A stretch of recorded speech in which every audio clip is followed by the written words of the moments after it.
आज की इस वीडियो में हम लोग डिस्कस करेंगे यूज ऑफ हैज़ के बारे में। इससे पहले वाले वीडियो में हम लोगों ने वाज का, वर का, इज, एम, आर ये सारे यूज हम लोग देख चुके थे। आज हम लोग डिस्कस करेंगे यूज ऑफ हैज़ के बारे में। तो सबसे पहले आइए हम लोग ये जानते हैं कि हैज़ का क्या मतलब होता है। हैज़ का मतलब होता है पास होना या फिर रखना। इसको यूज़ किसके साथ करेंगे, कौन से प्रोनाउन हैं जिनके साथ हम यूज़ करेंगे।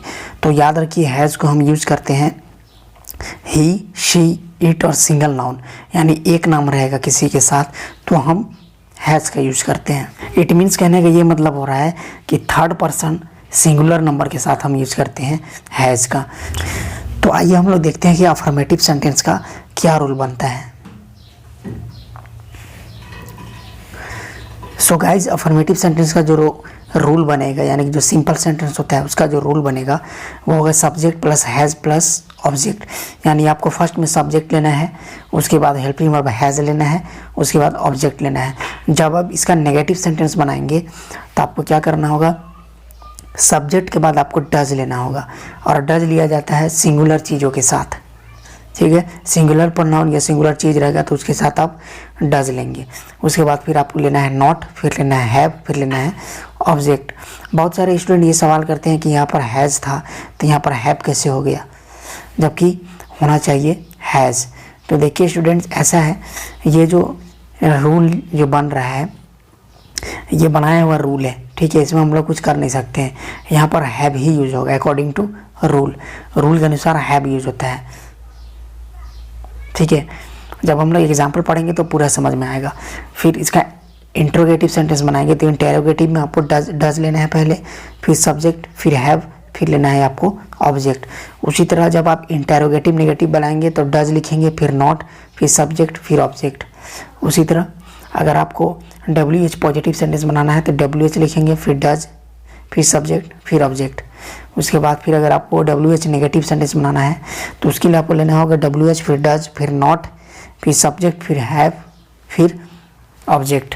इतना सारा चीज़ आपको करना है। तो ये 6 नियम जो है, ये सारे 6 रूल्स जो है, इसको अगर आप याद रखते हैं तो आसानी से आप समझ जाएंगे।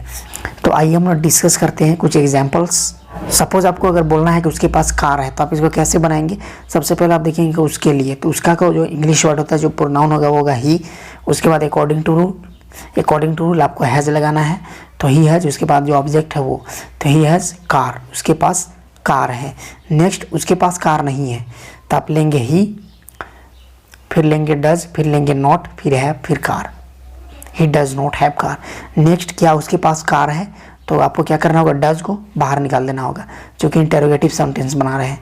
तो इंटेरोगेटिव सेंटेंस बनाने के लिए आपको डज को बाहर निकाल देना पड़ता है। तो यहाँ पर जो आपका सेंटेंस बनेगा इंग्लिश में वो बनेगा डज ही हैव कार, क्या उसके पास कार है।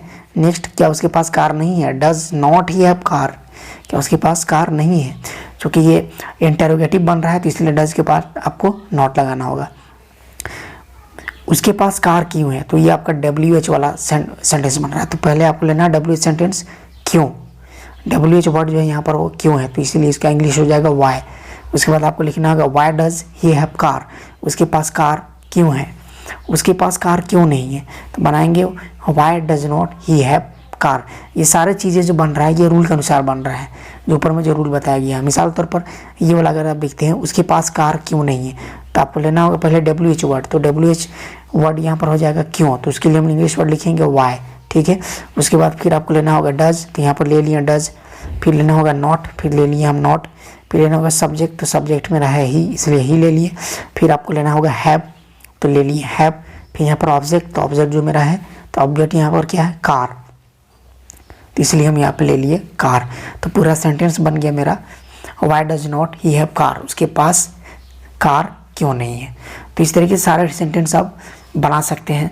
प्रैक्टिस के बेसिस पर सब चीज़ होगा। आप जितना ज़्यादा प्रैक्टिस करेंगे उतना ज़्यादा सेंटेंस आप जल्दी जल्दी बना पाएंगे और आपका इंग्लिश में फ्लुएंसी भी आएगा। एग्जाम्पल्स और कुछ देख लेते हैं। जैसे वह घोड़ा रखता है, ही हैज़ हॉर्स। वह बिल्ली रखती है, he has cat, he has cat. क्या वह नौकर रखता है, does he have servant, does he have servant. अब ये इंटेरोगेटिव था इसलिए डज पहले निकल गया। ठीक है, वह पर्स क्यों नहीं रखती है। अब ये इंटेरोगेटिव नेगेटिव सेंटेंस बन रहा है, वो भी WH नेगेटिव सेंटेंस बन रहा है, इसके लिए हम वाई लिखेंगे। तो Y does not she have purse, उसके पास पर्स क्यों नहीं है, नेक्स्ट सेंटेंस अगर हम बनाते हैं तो यह जीपीएस रखता है, तब ये जो यहाँ पर जो वर्ड यूज हो रहा है यह, तो यहाँ पर आप दिस यूज नहीं कर सकते हैं क्योंकि ये पता नहीं चल रहा है नज़दीक में है या दूर में है। सामने होता है तो दिस बोलते, दूर रहता है तो दैट बोलते, और साथ ही साथ इसका ये भी नहीं पता चल रहा है मतलब ये स्त्रीलिंग है या पुल्लिंग है ये भी पता नहीं चल रहा है, इसलिए आपको यहाँ पर इट यूज करना होगा। तो इट हैज़ जीपीएस, यह जीपीएस रखता है, इस पर पानी है, इट हैज़ वाटर। नेक्स्ट उसके पास पैसा है, he has money, he has money. Next उसके पास जूते हैं तो इसको आप कहेंगे ही हैज़ शूज।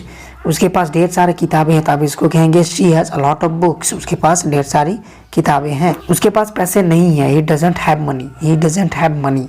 क्या उसके पास पेन है, does she have pen, does she have pen. उसी तरह अगला सेंटेंस अगर आप बनाते हैं जैसे सुनील के पास फ़ोन क्यों नहीं है, तो ये बनेगा why doesn't have Sunil phone. यहाँ पर पेन हो गया, यहाँ पर फ़ोन होगा, ठीक है, फ़ोन आप यहाँ पर लिख लेंगे phone. Why does not have Sunil phone. So आइए फ्रेंड्स हम लोग डिस्कस करते हैं यूज ऑफ हैव के बारे में। तो हैव का भी हिंदी मीनिंग जो होता है वो होता है पास होना या फिर रखना, ये भी बोल सकते हैं पास होना या फिर रखना। तो हैव का यूज़ हम कौन से प्रोनाउन के साथ करेंगे, हैव का यूज़ हम करते हैं प्लूरल प्रोनाउंस के साथ हम यूज़ करेंगे, और साथ ही साथ जो सिंगुलर प्रोनाउंस है कुछ कुछ उनके साथ भी। तो बेसिकली जिनके साथ हम इसको यूज़ करते हैं वो है दे, आई, यू, वी और डबल नाउन। डबल नाउन मतलब जब प्लूरल से आ जाएंगे, एक से ज़्यादा सामान या एक से ज़्यादा जब इंसान के व्यक्तियों के जब नाम आ जाएंगे तो भी हम यूज़ करेंगे हैव का। जैसे इसको याद करने का तरीका ये है, they have, I have, you have, we have, Ram and Shyam have, कुछ भी आप बोल सकते हैं। तो इस तरीके से इन सारे सेंटेंस को इन सारे प्रोनाउंस को आप याद कर सकते हैं, ठीक है। आप इनको जितना ज़्यादा प्रैक्टिस करेंगे उतना ज़्यादा ये आपके माइंड में ये फिट हो जाएगा। उससे क्या होगा कि जब भी आप इंग्लिश स्पीकिंग करने लगेंगे, जब भी आप इंग्लिश में किसी के साथ टॉक करेंगे तो ये सारे जो दे के साथ है, बाय के साथ है, ये ऑटोमेटिक निकलेगा। जैसे they have, I have, you have, we have और डबल नाउन उनके साथ भी हैव, तो ये ऑटोमेटिक निकलेगा। तब इनका रूल क्या है वो भी देख लेते हैं। तो पॉजिटिव रूल जो है पॉजिटिव सेंटेंस के लिए वो हो जाएगा subject plus have plus object. Negative बनाएंगे तो सब्जेक्ट प्लस डू। इससे पहले हैज़ जो हम लोग पढ़े तो उसमें डज हुआ था, लेकिन इसमें डू यूज होगा। वाई डू इसलिए यूज हो रहा है क्योंकि यहाँ पर प्लूरल चीज़ें आते हैं, इसीलिए एक से ज़्यादा चीज़ या पर्सन्स आते हैं, इसकी वजह से हम लोग यहाँ पर डू यूज करते हैं। तो इसका नेगेटिव सेंटेंस बनेगा subject plus do plus not plus have plus object. ज़्यादा याद रखने की ज़रूरत नहीं है, सेंटेंस बनाएंगे तो तुरंत ये सारे चीज़ दिमाग में ऑटोमेटिक माइंड में फिट हो जाएगा। डू इसका इंटरोगेटिव बनाएंगे तो do plus subject plus have plus object. Next उसी तरह अगर इंटरोगेटिव नेगेटिव बनाते हैं तो बनेगा do plus not plus subject plus object. उसी तरह अगर डब्ल्यू एच पॉजिटिव बनाएंगे तो W H plus do plus subject plus object. उसी तरह अगर बनाएंगे डब्ल्यू एच नेगेटिव तो बनाएंगे W H plus do plus not plus subject plus have और प्लस ऑब्जेक्ट। इतना सारा रूल जो है वो आपको याद रखना है, और इसको बहुत ज़्यादा याद करने की ज़रूरत नहीं है। सेंटेंस बनाएंगे आपको जब भी 5, 6, 7 सेंटेंस बनाइएगा ये खुद ब खुद याद हो जाएगा। तो आइए हम लोग एग्जाम्पल देखते हैं, समझते हैं। जैसे यहाँ पर सेंटेंस देखिए, तुम्हारे पास कार है, तो तुम्हारा का इंग्लिश हो जाएगा यू, और अकॉर्डिंग टू रूल यू के बाद हम लगाएंगे हेल्पिंग वर्ब हैव, फिर लगाएंगे कार। यू हैव कार, तुम्हारे पास कार है। तुम्हारे पास कार नहीं है, you do not have car, ठीक है। डू के बाद नॉट लगेगा। फिर बोला क्या तुम्हारे पास कार है, तो यहाँ पर डू बाहर निकल जाएगा, तो डू यू हैव कार। उसी तरह क्या तुम्हारे पास कार नहीं है तो हो जाएगा डोंट यू हैव कार, इस तरीके से, या do not you have car, do not you have car. उसी तरह अगला सेंटेंस, तुम्हारे पास कार क्यों है, why do you have car, why do you have car. ये अकॉर्डिंग टू रूल बन रहा है, ऊपर का जो रूल है उसी के अनुसार बन रहा है, ठीक है।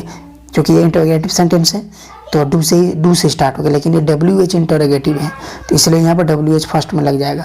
उसी तरह W H interrogative negative sentence, तुम्हारे पास कार क्यों नहीं है, why do not you have car, why do not you have car, या why don't you have car. इस तरीके से भी आप इनको बोल सकते हैं, ठीक है। डू नॉट को शॉर्ट में डोंट बोला जाता है और डज नॉट को शॉर्ट में डजेंट बोला जाता है। आप याद रखेंगे, डज नॉट को डजेंट बोल सकते हैं और डू नॉट को डोंट बोल सकते हैं। तो इसी तरीके से कुछ और एग्जांपल्स देख लेते हैं। जैसे मेरे पास पैसे नहीं है, तो इसको आप कैसे बोलेंगे इंग्लिश में, आप कहेंगे आई डोंट हैव मनी। क्या तुम्हारे पास फ़ोन है? Do you have phone? Do you have phone? उनके पास अच्छा घर है, they have good house, they have good house. Next sentence, हमारे पास घर नहीं है, we don't have house, we don't have house. मेरे पास ज़्यादा समय नहीं है, I don't have much time, I don't have much time. यहाँ पर मच का यूज हुआ है, क्योंकि मोर मतलब भी सब ज़्यादा होता है, मच मतलब भी, लेकिन मोर जो है वो काउंटेबल, जो गिनने वाली चीज़ें हैं उनके साथ लगता है मोर, और जो गिना नहीं जा सकता है उनके साथ मच का यूज होता है। लेकिन ये आप यहाँ पर देखिए तो टाइम है, टाइम को हम लोग गिन नहीं सकते हैं, इसलिए यहाँ पर मच यूज होगा। क्या आपके पास घड़ी है? Do you have watch. उसी तरह क्या आपके पास जूते हैं? तो डू यू हैव शूज। उसी तरह क्या आपके पास पेन है? Do you have pen. क्या उन लोगों के पास घोड़े हैं? तो इसका हो जाएगा डू दे हैव हॉर्स। उसी तरह क्या उसके पास पेन है? तो इसका हो जाएगा डज ही हैव पेन, चूँकि ये पीछे वाला में चला गया, ठीक है, हैज़ वाला में। तो आपको उसी तरह मेरे पास एक इंग्लिश का बुक है, तो I have an English book. मेरे पास बहुत सारी किताबें हैं, तो I have a lot of books. उन लोगों के पास बहुत सारे पैसे हैं, तो they have lot of money, they have plenty of money. उसी तरह अगर बनाना है हमारे पास पैसे नहीं हैं, तो हम यहाँ पर हम बोलेंगे वी डोंट हैव मनी, या फिर हम पैसे नहीं रखते हैं तो बोलेंगे वी डोंट हैव मनी। हम जूते नहीं रखते हैं, वी डोंट हैव शूज़। उसी तरह मैं पर्स नहीं रखता हूँ, तो आई डोंट हैव पर्स। उसी तरह मैं घड़ी नहीं रखता हूँ, तो आई डोंट हैव वॉच। इस तरीके से सारे सेंटेंस का प्रैक्टिस कर करके बनाएंगे तो आपको पूरी की पूरी बात समझ में आएगी। तो इसी तरह के इंटरेस्टिंग वीडियो के लिए और स्पोकन इंग्लिश से रिलेटेड सारे वीडियोस देखने के लिए मेरे चैनल को सब्सक्राइब करें और अपने दोस्तों के साथ शेयर करें और लाइक करें। सो आज के वीडियो में इतना ही। Thank you, bye bye, have a nice day and night.